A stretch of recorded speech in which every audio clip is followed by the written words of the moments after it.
Mira, la fecha exacta es siempre algo muy arbitrario hasta cierto punto, porque cuando se funda el equipo, pues a ciencia cierta nadie lo sabe, ¿no? Para mí sería el momento en que los organizadores se pusieron de acuerdo y dijeron vamos a hacer un equipo, ¿no?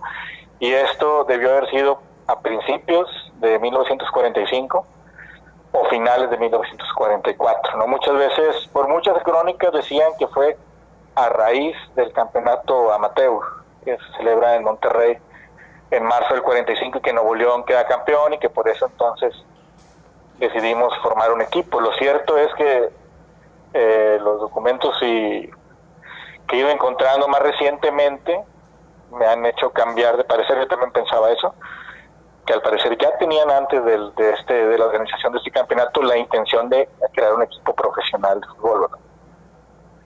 Pero en 1945 la situación era muy difícil porque no había apoyo para el fútbol. Los deportes eran prácticamente amateur en casi todos, ¿no? O sea, la profesionalización del deporte es algo reciente, ¿no? Entonces, si queremos pensar en el Monterrey como es hoy, que tiene detrás una empresa fuerte, estable, una estructura administrativa muy bien hecha, una infraestructura de primera, pues eso es totalmente opuesto a lo que pasaba en 1945. Ni siquiera había una cancha decente para poder jugar fútbol. Entonces el Monterrey nace en esas condiciones totalmente adversas en lo social y en lo económico, ¿no? Porque era una ciudad que prefería otros deportes. El béisbol, el box, los toros, el fútbol americano, el básquetbol, casi todos eran más populares que el fútbol. Entonces el equipo, pues, bueno, aparte paga la novatada, ¿no?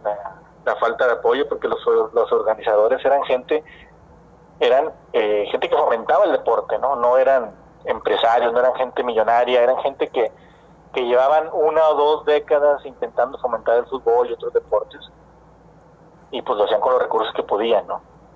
Entonces cuando se le vienen los problemas, el accidente, los sueldos y demás, pues ya no pueden con el equipo, ¿no? Entonces el equipo juega toda la temporada 45-46, la acaba como puede, porque pues, después de perder la vida de 2 jugadores, de varios quedar fuera, pues acaba como puede.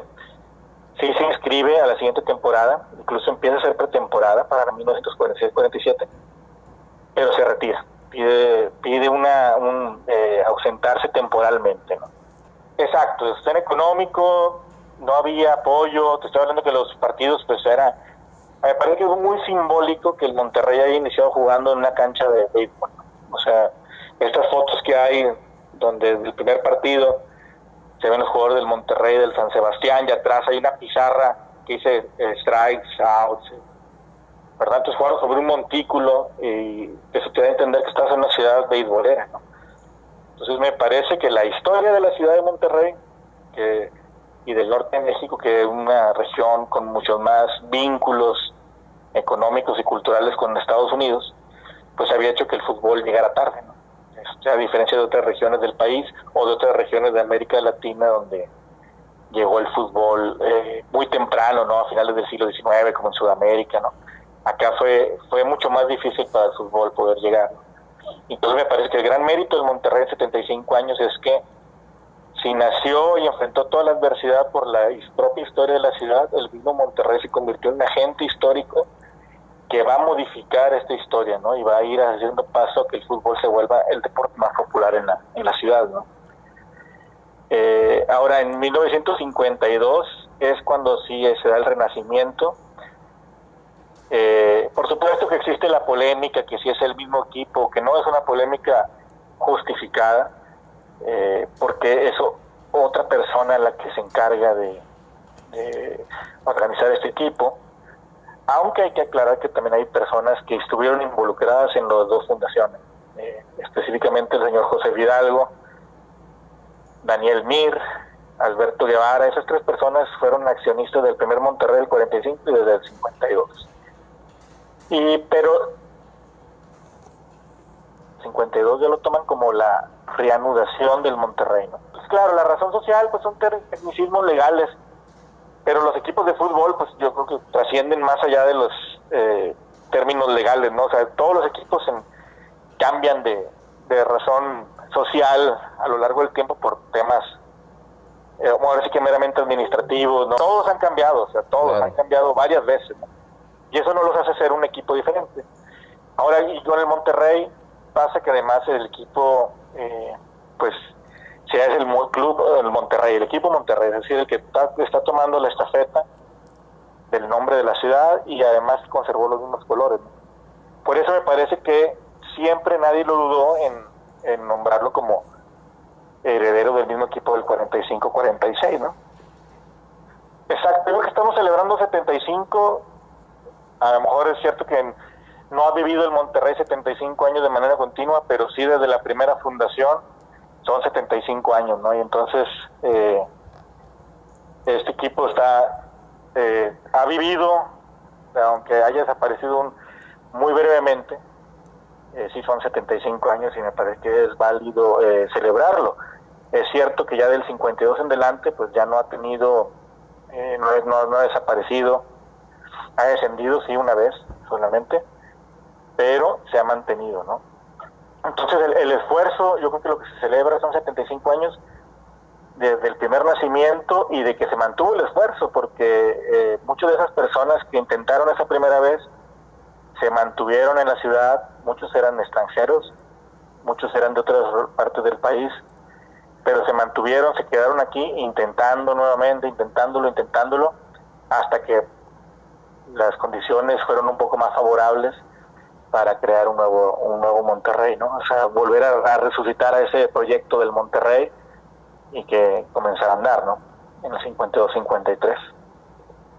Mira, colaborando para el club tengo desde el año 2014, de manera primero indirecta, mediante el documental pasado, pero sí desde 2014, 2015 empezamos a colaborar ya más directamente con el equipo. Es que han habido muchos festejos de aniversario. Sí, bastantes. Y a raíz me parece que del 70 aniversario, se hizo conciencia de la riqueza histórica del Monterrey, ¿no? Tiene es una historia muy peculiar, muy interesante por todas las cosas que vivieron. Me parece que eso lo hace un equipo con una historia fabulosa, ¿no? La historia no solamente son los grandes sucesos o los campeonatos, ¿no? Quien piensa así, pues está equivocado, ¿no? Es como la historia en general no es solamente las batallas o los grandes personajes, sino esa es una visión bastante anticuada, ¿no? Sino todo es historia. Y el Monterrey pues, tiene una historia muy peculiar y bueno, entonces empezaron a dar cuenta que podemos redescubrir, no sé, que vale la pena enseñarle a los demás aficionados que la historia del Monterrey es muy, muy rica, ¿no? Y que hay que seguir rascándole porque, por supuesto, que nada está totalmente escrito, ¿no? Es claro, porque son 75 años del Monterrey, pero también 75 años de que llegó el fútbol profesional a Nuevo León, ¿verdad? Ese es un hecho. Y mira, sin el esfuerzo que hizo el Monterrey, el hubiera no existe, pero es difícil que los otros clubes profesionales que han existido en la ciudad hubieran podido llegar tan fácil, ¿no? Es decir, no es lo mismo estar en primera división en los años 40 o 50 que en los años 70, cuando ya hay todo un respaldo mediático, social, de infraestructura, de afición, de patrocinios y demás, ¿no? Entonces el Monterrey hace una labor difícil, trae el profesionalismo al fútbol, batalla, sufre, se tiene que retirar por un tiempo, un nuevo proyecto toma esa estafeta, trae el profesionalismo y luego surgen otros clubes, ¿no? Inmediatamente en el 53-54 aparece el Club Anáhuac, que dura 2-3 años solamente, desaparece. Luego en el 57-58 por ahí aparece Jabatos, y que va a ser el rival del Monterrey por un buen tiempo, ¿no? Y ya más adelante vienen los Tigres, ¿no? Pero me parece que es difícil pensar que todos estos equipos se hubieran animado si no hubiera habido un mercado para el fútbol, ¿no? Y eso me parece que fue el gran acierto de los fundadores del Monterrey, ¿no? Que les costó muchísimo, ¿no? O sea, les costó muchísimo, sobre todo el doctor Canseco, que fue quien por 7 años mantuvo de su bolsillo al equipo, ¿no? Y le costó perder su casa y le costó perder muchas cosas, ¿no? Él es médico, él era un médico, era jefe de servicios médicos aquí en Nuevo León, y aparte fue una eminencia médica en el tema de las alergias, era muy respetado, un alergólogo muy respetado. Entonces él, digamos que era su hobby el fútbol, era su pasión, y hacía lo que podía, ¿no? Entonces lo mismo pasa con este equipo del 52, digo, es creado por personalidades que no eran los grandes empresarios, ¿no? Eran personas que amaban el deporte, el fomento del deporte, y se esforzaron mucho, ¿no? Y el doctor Canseco compaginaba su labor altruista de médico, de alergólogo, con la promoción del fútbol, ¿no? Pero esto lo lleva a la ruina económica, ¿no?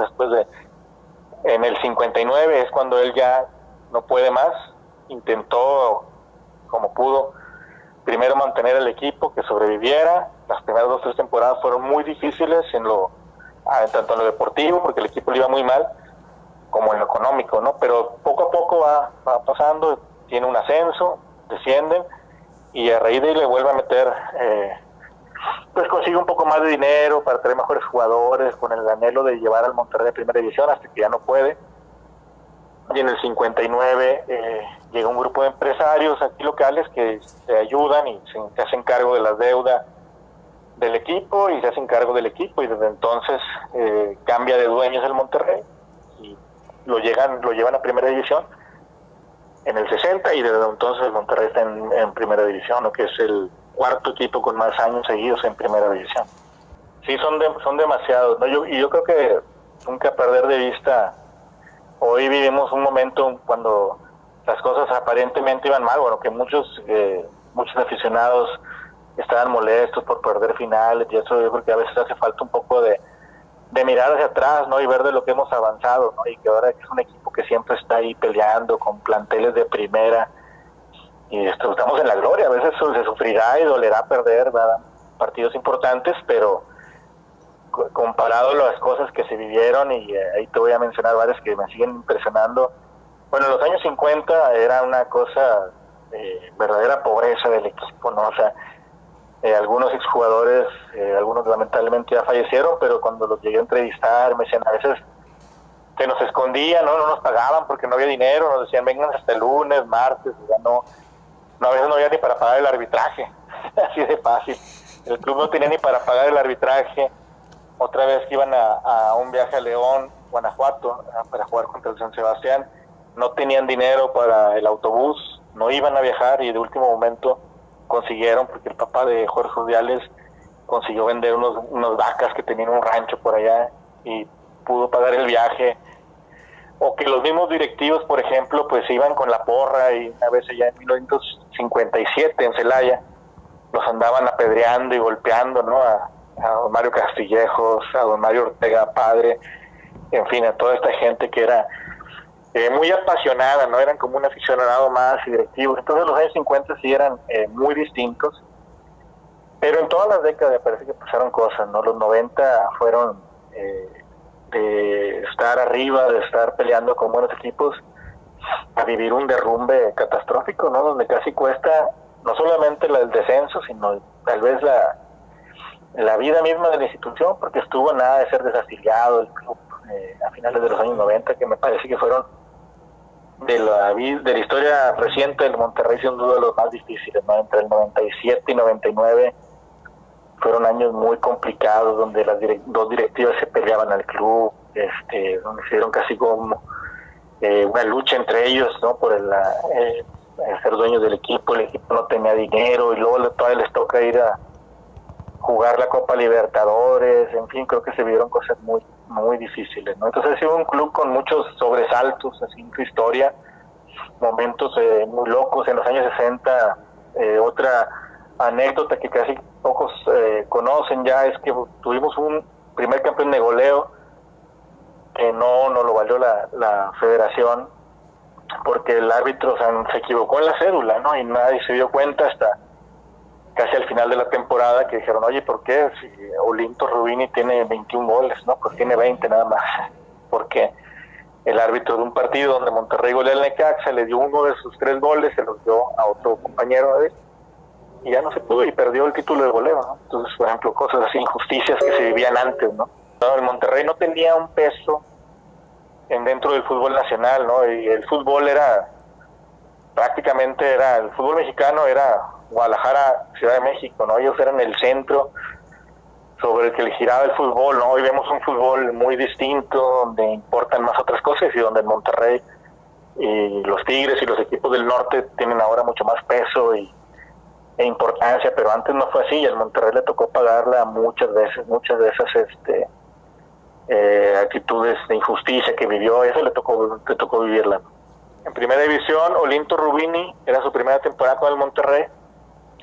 Él venía de un equipo de Guadalajara que se llamaba el Nacional, y hace 21 goles, pero solamente les han valido 20. Sí, mira, antes que nada, siempre fue un torneo oficial. Era un torneo así muy sui generis, muy a su modo, pero no era la primera ocasión que pasaba. En el torneo México 70 también se tuvo que hacer algo distinto. Fue un torneo que se fue ahí improvisando, el del México 70, y que al final lo gana Cruz Azul, y pues, que lo tiene muy bien ganado. Pero después, para el Mundial del 86, la federación decide hacer 2 torneos cortos, al parecer, y originalmente iba a ser solamente uno, y después crea el otro, que fue el PRODE, que es diferente. El PRODE solamente es el del PRODE 85, el que gana Monterrey es el México 86, y tienen una diferencia muy importante, porque el PRODE parecía ser un torneo de copa por su formato, por su cantidad de juegos, que solamente fueron 8 juegos el PRODE, y termina ganando el América. Después del México 86, que inicia en 1985, el torneo que gana Monterrey, son 18 jornadas, es decir, más que la mayoría de los torneos cortos, que son 17 jornadas, y 6 partidos de liguilla, ¿no? Entonces, total, Monterrey jugó 24 partidos, pero siempre fue un torneo oficial. Era el campeonato que estaba en disputa, las reglas se establecieron desde el principio. Eso sí, se dijo que no iba a haber descenso. Por eso en el torneo siguiente, el 86-87, hay 21 equipos, que fue el torneo más largo que ha habido.